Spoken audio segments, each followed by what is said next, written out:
Hello friends, आ गया है लुकेज्म का चैप्टर नंबर 454। तो चलिए ज्यादा देर ना करते हुए करते हैं चैप्टर की शुरुआत। मैं हूं प्रिया, वेलकम टू प्रीमिकेयर। जैसा कि पिछले चैप्टर में हमने देखा था कि डैनियल ने मारा था लोगन को और बाकी सब ने भी, वो भाग गया था और उसके बाद आया था जेरी केवॉन फर्स्ट एफिलिएट में। लेकिन ये सब हुआ कैसे? तो गाइस, चैप्टर की शुरुआत होती है फिल्मों वाले ड्रामेटिक सीन से, जहाँ पर एक लड़की भाग रही होती है और वो लड़की कोई और नहीं है, वो है बिग दिल की नंबर 4 लुआ इम। और उसके पीछे कोई आदमी भाग रहा होता है। वो डार्क शैडो कौन है हमें पता नहीं चलता। थोड़ी देर बाद हम देखते हैं लुआ भागते हुए कहती है कि ये कौन है, काफी देर से मेरे पीछे पड़ा है, भाग रहा है, ये कब तक चलेगा। तभी लुआ एक दीवार के पीछे छिप जाती है और अपने बैग से कुछ निकालती है। जैसे ही वो आदमी आगे बढ़ता है, लुआ उसे एक जोरदार शॉक दे देती है। एक्चुअली वो बैग से जो मशीन उसने निकाली थी वो शॉक देने के लिए थी, लेकिन इससे भी बड़ी बात तो ये है कि सामने वाले पर्सन को शॉक से बिल्कुल भी असर नहीं पड़ता, क्योंकि यहाँ पर हमें दिखता है जेरी केवॉन। जेरी कहता है कि रुको, ये मैं हूँ, जेरी हयुंगनिम। तब लुआ कहते हैं कि आप यहाँ पर कैसे? मुझे तो ऐसा लगा था कि वर्कर्स को कोई मेंबर मेरे पीछे पड़ा है, इसीलिए तो मैं शॉक देने वाली थी। तब यहाँ पर जेरी पूछता है कि तुम कैसी हो लुआ? तब लुआ कहती है कि थोड़ा प्रॉपर तरीके से ग्रीट कर सकते हैं आप मुझे। अब जेरी कहता है कि लुआ, तुम ऐसी जगह पर कैसे रह सकती हो? ये कोई घर नहीं है, ये तो एक सीवर है। तब लुआ कहती है कि इसमें कोई भी प्रॉब्लम नहीं है कि मैं एक सीवर में रह रही हूँ, एक्चुअली मैं सेफ तो हूँ। लुआ कहती है कि एक्चुअल प्रॉब्लम तो ये है कि जेक किम हयुंगनिम का कुछ भी पता नहीं चल रहा। तब जेरी कहता है कि क्या जेक का कुछ पता नहीं चल रहा? तब लुआ बताती है कि वो वांटेड है और उसके साथ बाकी साथी भी। आगे लुआ कहते हैं कि वैसे मुझे ऐसा नहीं लगता कि पुलिस ने उन्हें पकड़ लिया है, लेकिन उनके पोस्टर अभी भी दीवार पर चिपके हुए हैं और उन्हें ढूंढा जा रहा है। इसका मतलब या तो वो पकड़े गए हैं या फिर वो ऐसी जगह पर है जहाँ पर वो छुप सकते हैं। जेरी कहता है कि तुम मुझे ये तो नहीं कहना चाहती कि कहीं उन्हें उस वर्कर्स की टीम ने तो नहीं पकड़ लिया? तब लुआ कहती है कि ऐसा हो सकता है कि उन्हें वर्कर्स ने पकड़ लिया हो, फर्स्ट एफिलिएट में उन्हें रखा हो। तब जेरी कहता है कि ठीक है, अगर ऐसी बात है तो मुझे जाना होगा, जेक को बचाने के लिए जाना होगा। जेक, तुम्हारी स्वॉर्ड आ रही है तुम्हें बचाने के लिए। लुआ कहती है कि जेरी हयुंगनिम, ये आप क्या कर रहे हैं? आप अकेले फर्स्ट एफिलिएट में नहीं जा सकते, रुकिए, वहां पर कुछ ना कुछ तो स्टडी हो रहा है, मैं कोई रास्ता ढूंढती हूँ। लेकिन जेरी नहीं मानता और कहता है कि अगर 1% भी चांस है कि जेक वहां पर है तो मैं जाऊंगा, मुझे वहां जाने से कोई रोक नहीं सकता, जेक को बचाने से कोई भी नहीं रोक सकता, क्योंकि ऑफ कोर्स जेरी जेक के लिए कुछ भी कर सकता है। ये तो हम लुकिज्म में स्टार्टिंग से देखते हुए आ रहे हैं। वो उसकी सारी बातें मानता है और जेक खतरे में है ये जानकर जेरी कैसे रुकेगा? और शायद इसीलिए जेरी केवॉन आ गया था फर्स्ट एफिलिएट में। तो जैसा कि हम सोच रहे थे कि जेक के कहने पर ये आया है, ऐसा नहीं था, वो तो जेक को ढूंढते हुए आया था। जेरी आते ही वर्कर्स के सारे मेंबर्स को पीटने लगता है और कहता है कि जेक, तुम बस इंतजार करो, तुम्हारी स्वॉर्ड आ चुकी है तुम्हें बचाने के लिए। उधर हम देखते हैं हडसन आन उस व्हाइट टाइगर जॉब सेंटर के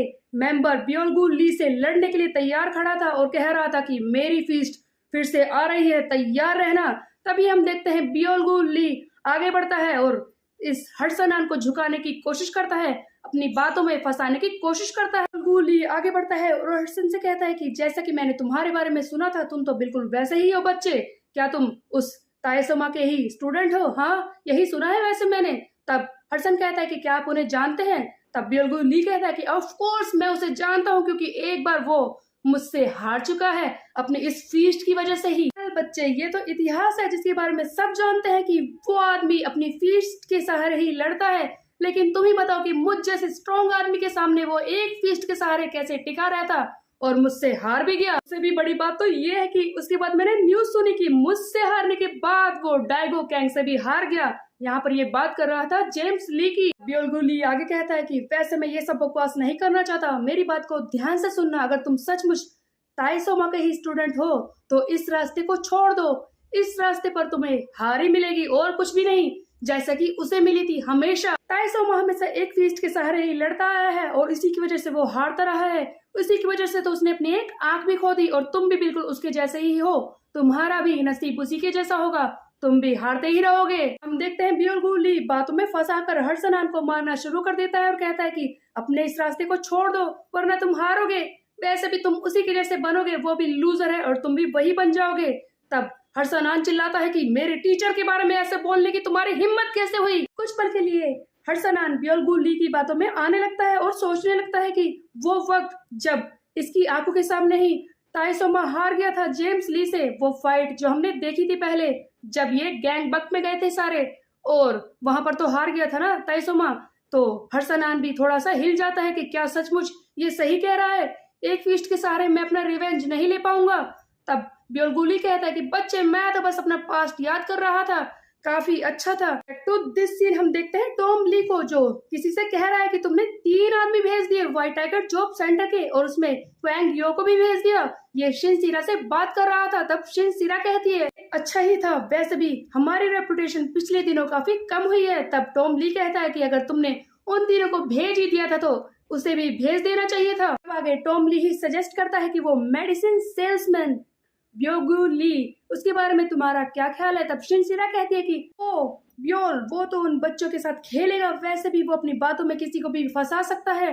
वो जीरो जनरेशन का एक इम्पोर्टेंट मेंबर है जिसे कहते हैं स्विंडलर, जो अपनी बातों में किसी को भी घुमा सकता है। तो यही लगता है कि वो एक मेडिसिन सेल्समैन है, लेकिन किसी को नहीं पता कि वो अपनी बातों में किसी को भी घुमा सकता है, उनका मोरल डाउन करके उन्हें हरा सकता है, वो किसी को भी अपने शब्दों में फंसा सकता है, उन्हें हरा सकता है। तो क्या लगता है गाइस, क्या ताइसोमा सचमुच इस मोटे से हारा था। हम देखते हैं हर्षनान पूरी तरह से हिल चुका है, क्या सचमुच ये सही कह रहा है, क्या मैं हार जाऊंगा। इसी का फायदा ब्योल उठा रहा था और उसे पीट भी रहा था, और ये भी कह रहा था कि मैं जानता हूँ कि ये अपनी फीस्ट के सहारे ही लड़ता है, तो क्यों ना सबसे पहले मैं इसका ये हाथ ही तोड़ दूं, और इस पर पूरी फोर्स से वार करता है। हर्षन की हालत खराब होने लगती है, वो पूरी तरह से पिट रहा था। हर्षन बार बार यही सोच रहा है कि क्या करूं मैं, क्या मैं अपने विश्वास को जाने दूं, किसी और चीज को यूज करूं, क्या मुझे कोई और स्किल सीखना चाहिए था, मैं अपने फीस्ट के सहारे नहीं लड़ूं।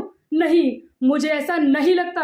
और फिर से हर्षनान अपनी फीस्ट के सहारे खड़ा होता है। इसी बीच में टॉम ली का सीन दिखाया जाता है जहाँ पर वो कह रहा है कि वैसे तो वो किसी को भी अपनी बातों में घुमा सकता है, लेकिन एक मेरा अच्छा दोस्त था जिसने मुझसे कहा था कि एक ऐसा इंसान जो हमेशा झूठ के सहारा लेता है वो जल्दी से जीत नहीं सकता, वो सबसे हारता ही है अंत में। तो क्या सचमुच हर्षनान इस ब्योल को हरा पाएगा। हम देखते हैं फिर से फाइट के सीन। हर्षन की एक उंगली भी टूट चुकी है, वो अपने हाथ को अपने जेब में रखता है और कहता है कि चाहे पूरी दुनिया ही मुझे कर्ज क्यों ना करे, हर कोई ये कहे कि मैंने गलत किया, मैंने गलत रास्ता चुन लिया था, फिर भी मैं ये रास्ता ही फॉलो करूंगा, मैं अपने सीनियर को ही फॉलो करूंगा, इसके अलावा मैं कुछ भी नहीं करने वाला, चाहे मुझे अपना रिवेंज मिले या ना मिले। फिर से ये ताइसोमा वाले स्टांस में खड़ा हो जाता है लड़ने के लिए। ब्योल ये सब देखकर हैरान रह जाता है। तभी हम देखते हैं ये हर्षनान ताइसोमा वाली फीस्ट को यूज करके, उसी की तरह पावर को यूज करके इस ब्योल को एक जोरदार पंच मारता है। वो बहुत ही दूर जाकर गिरता है और इस बार फाइनली उसका विश्वास जीत ही जाता है, जैसा कि टॉम ली ने कहा। तब हर्षनान सोच रहा है कि मैं सीनियर का प्राइड हूँ, मैं सन ऑफ अंसान हूँ, मैं झूठा नहीं हो सकता, मैं हार नहीं सकता। इसी बीच में हमें एक फ्लैशबैक का सीन दिखता है जहाँ पर ये ब्योल जो हर्षन से लड़ रहा है जवानी में अपने लेटा हुआ है, जिसे बुरी तरह से किसी ने पीटा है, और इसी से कोई कह रहा है कि मैंने तुमसे पहले ही कहा था ना, एक ऐसा इंसान जो बहुत ही स्ट्रांग हो लेकिन हमेशा झूठ बोलता हो, उस पर कोई विश्वास नहीं करता, वो खुद पर भी विश्वास नहीं करता, अंत में वो हारता ही है। और एक ऐसा इंसान जो खुद पर विश्वास करता है, अपनी काबिलियत पर, वो हमेशा जीत ही जाता है। ये बात किसी और ने नहीं, खुद कैप्रियोंग किम ने कही थी पहले। उसके बाद हम देखते हैं ब्योल सोच रहा है कि सचमुच आज भी ऐसे बच्चे हैं जो इतना विश्वास करते हैं अपने सीनियर पर, ये हर्षन के बारे में कह रहा था। तब ब्योल कहता है कि मैं बेहोश होने वाला हूँ, क्या मैं तुम्हारा नाम जान सकता हूँ। किड विद बिलीव, बताओ मुझे तुम्हारा नाम क्या है। तब ताइसोमा कहता है कि मैं हूँ ताइसोमा का स्टूडेंट, जो उन पर विश्वास करता हूँ, उनके ही रास्ते पे चल रहा हूँ। उसके बाद हम देखते हैं डैनियल पार्क का सीन। फाइनली पता नहीं ये कहाँ घूम रहा है, ऐसा लगता है कि लॉबी में घूम रहा है। हम देखते हैं कि डैनियल आगे की तरफ बढ़ रहा है अपने साथियों के साथ, वास्को और बाकी टीम। तभी हर्षनान की वॉइस ओवर कह रही है कि डैनियल मैंने अपना काम कर दिया है, अब तुम्हारी बारी है। और हम देखते हैं बीच में एक सीन जहां पर एली जेंग हमें दिखाई देता है। ऐसा लग रहा है कि डैनियल पार्क और उसकी टीम का अब इंतजार कर रहा है एली जेंग अपनी उस स्टिक के साथ, अपनी वाइल्डनेस के साथ जो हमें दिखाई जाती है। सो गाइस, इससे कौन लड़ेगा, कौन होगा वो जो एली जेंग को हराएगा, आपको क्या लगता है कमेंट करके जरूर बताएं। सो गाइस, बेसिकली मुझे ऐसा लगता है कि एली जेंग को भी अलाइड में ज्वाइन हो जाना चाहिए, लेकिन राइटर इसमें कितना टाइम लेगा ये कुछ भी नहीं कहा जा सकता। ऐसा लगता है कि 1 साल भी निकाल सकता है जिस हिसाब से वो चैप्टर ला रहा है। इसके अलावा एक और क्वेश्चन मेरे माइंड में बार बार आ रहा है जो मैं आप लोगों से पूछना चाहती हूँ कि ऐसा कौन सा इंसान है जो अलाइड में ज्वाइन हो जाए तो इन सबको अकेले ही हरा सकता है। वो कौन है जो लुकिस में अभी तक बहुत ही स्ट्रांग रहा है, उसकी स्टोरी को अभी तक चलाता रहा है, और वो कौन है जो इस डैनियल पार्क की टीम को मजबूती दे सकता है और भी। तो गाइस कमेंट करके जरूर बताएं और गेस कीजिए कि वो कौन है। और जैसा कि होबिन कहता है वायरल हिट में smash the notification button, like share and subscribe. Bye bye guys, see या।